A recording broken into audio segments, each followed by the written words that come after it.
Jai Hind everyone and welcome back to your physics classes. In the last video we have learnt about atmospheric pressure, and in this video we will start with the thunderstorms.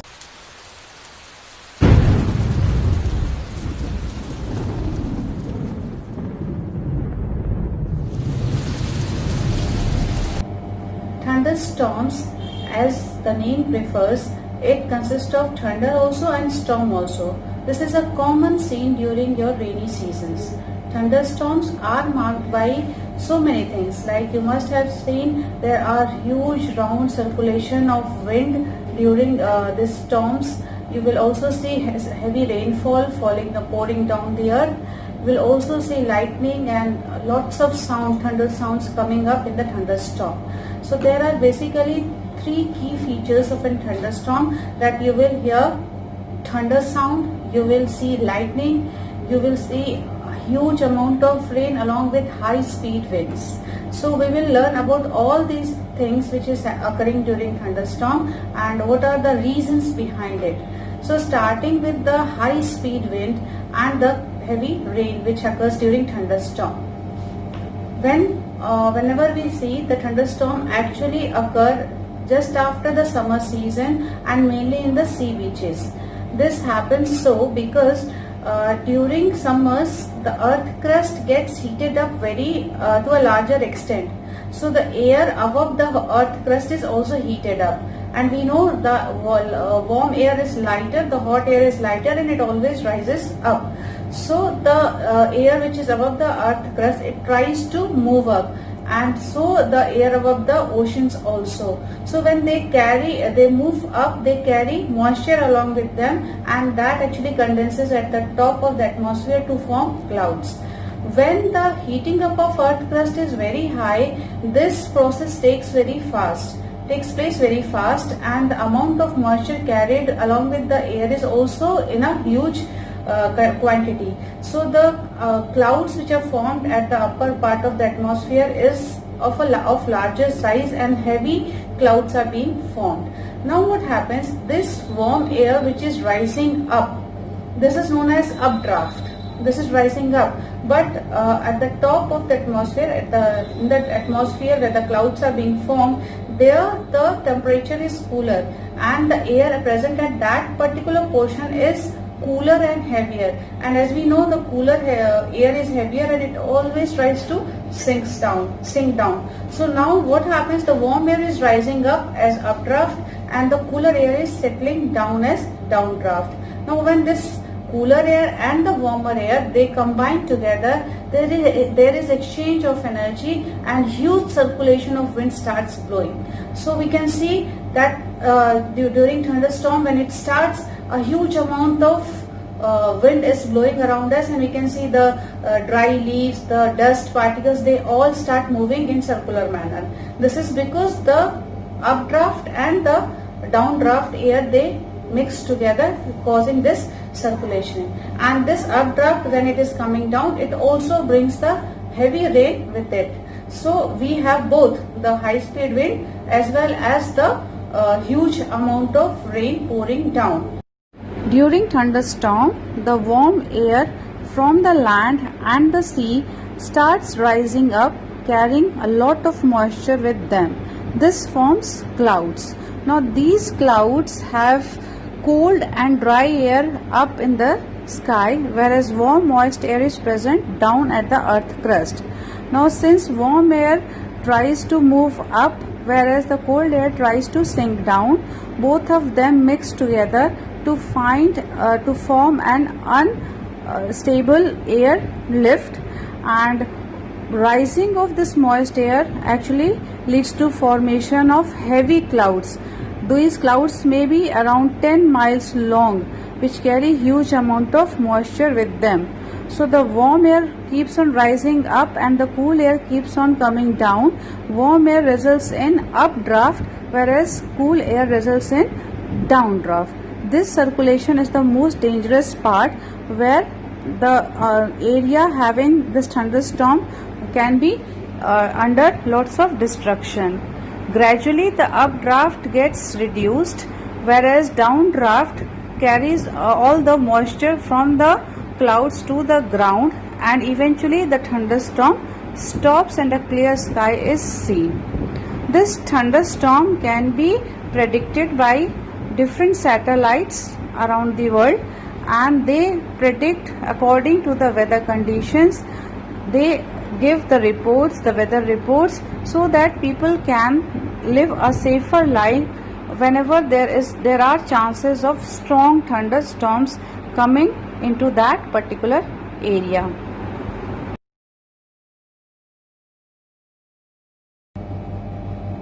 Now coming to the lightning which occurs during the thunderstorm. How does this lightning takes place? This is an interesting phenomena. When the clouds are formed, actually they are in a form of tiny ice particles which are moving together. Now since they are made up of tiny ice particles and they are moving with the flow of air in the upper atmosphere, they keep on colliding with each other. They get rubbed against each other. Now when they are getting rubbed against each other, there is generation of charges. Now there are two types of charges, positive and negative. Both are present in the clouds. Now since between the cloud and the earth there is air, and the air is a poor conductor of electricity, so it does not allow that charges of the clouds to come down and the current to flow. But what happens, since there is lots of rain and air has become moist and amount of charge has grown to a larger extent, in the clouds, so these charges cannot be upholded by the clouds and they come down, they move down to the earth, causing the lightning. So this is what we see as bright spark, and that is the flow of charge from the clouds to the ground, carrying a huge amount of electricity from the atmosphere to the ground. And wherever this lightning falls, it causes lots and lots of damages. During thunderstorm, there are lots of clouds which are moving together. They rub against each other, forming two separate charges, positive and negative charges. As we know, both the charges attract each other, so they generally neutralize themselves in the clouds only. But due to high turbulence of wind, the positive charges move upward, whereas the negative charges move down towards the cloud. When there is large accumulation of the negative charges, they tend to move towards the ground, and this is known as stepped leader. Similarly, from the ground there is an upward leader moving up towards the ground. Whenever this upward leader and the step leader, they meet together, a kind of electricity flows from the ground to the clouds, though it is in a such fast manner that it seems that the current is flowing from the clouds to the ground. Now coming to the third point, that is thunder sounds. How these sounds are produced which we hear during the thunderstorm. Generally it is believed that these sounds are produced due to the rubbing of the clouds, but it is exactly not the same. Rubbing of the clouds do produces charges which results in lightning, but the sounds which are produced, or the thunder sounds which are produced, are due to the expansion of the hot air due to lightning. Let us understand this how. Whenever lightning is falling on a particular place, when it is hitting a particular place, it also carries a lot of heat along with it, so that particular place gets heated up to a very large temperature, around 50,000 degree Fahrenheit, which is equal to almost 5 times the temperature of the surface of the sun. So you can imagine that within fractions of seconds that particular place gets heated up to a larger extent. So the air which is present at that particular place starts to expand, because it also gets heated up, so it also expands. But the air which is present on the either side of the place is cooler because of the rain and all things going on. The air which is on the either sides, it is still cooler. So when this warm air expands, it actually goes and bangs with the cooler air. Now this banging of this warm air with the cooler air molecules produces the thunder sound, which we hear after the lightning occurs, because light always travels faster than sound. So we see the lightning first and then we hear this banging sound or the thunder sound. This is how the thunder sound is produced.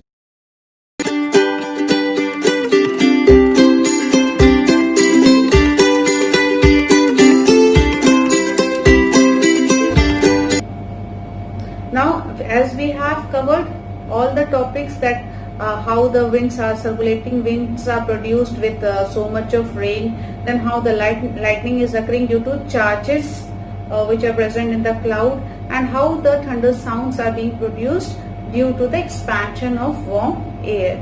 So now let's come to know about the safety measures or the precautions which we should take during the thunderstorm when you are outside or in open, or when you are inside the house. Now let's start with the thunderstorm and the lightning safety. We know that lightning always accompanies thunderstorm and it carries a huge amount of energy along with it. So it also causes lots of destruction wherever the lightning occurs. Now in this case we need to be very careful and take all the safety measures to safeguard us from the lightning.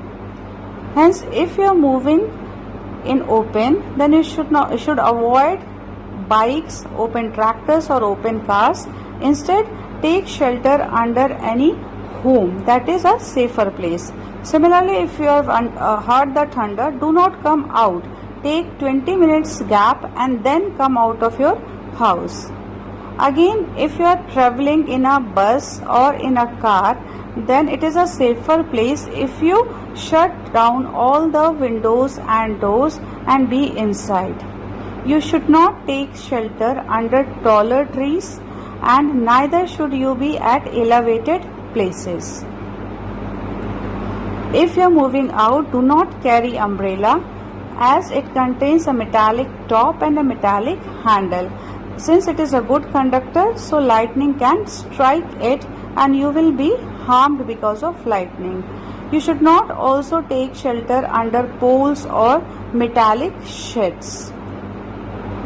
If in open, then take shelter under shorter trees, or otherwise if you are in open field where there is no shelter, then you should not lie down. Instead, sit in a squat position. This will make you the shortest target for the lightning to occur on you, and you will be safer. Now if you are at home, then you should not use the electrical appliances like wired phone or televisions or computers or any metallic top, because these are the easy target for the lightning to strike. It is always advisable to use mobile phones instead of wired phone, and do not even attend the calls which are on the wired phones because it may harm you. You are also advised not to take bath or use the running water during the lightning, as it can carry the charges along with it.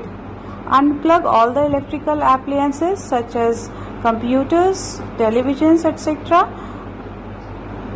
The tube lights are safer because they do not carry any wired material with them.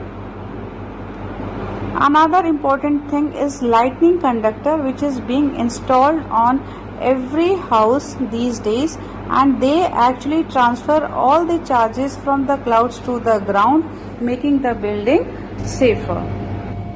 Hope you are clear with the phenomena of thunderstorm as well as the safety measures which you should take.